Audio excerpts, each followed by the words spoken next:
Bagi kami, tim kesehatan adalah suatu kebanggaan sangat besar, di mana event PON yang 4 tahun sekali ini kami berkesempatan menjadi tim kesehatan untuk mendukung kesehatan yang ada di sepak takraw di Aceh Timur. Ini merupakan pengalaman yang sangat luar biasa bagi kami.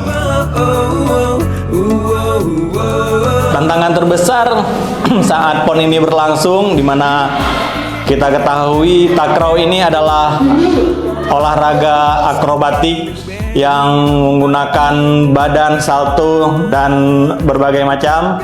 Jadi tantangannya yang kita takutkan adalah cedera-cedera yang bisa terjadi, yang kita takuti bisa jadi cedera dari tulang belakangnya atau cedera-cedera ankle serta lain-lainnya. Itu merupakan tantangan tersendiri bagi kami, maka kami harus jeli di setiap venue memerhatikan proses dari cedera tersebut.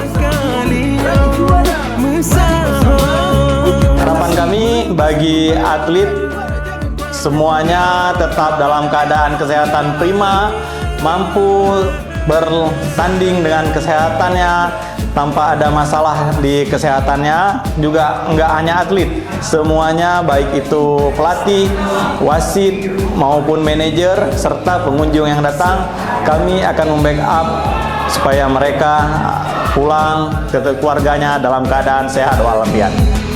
Bersatu kita juara pasti.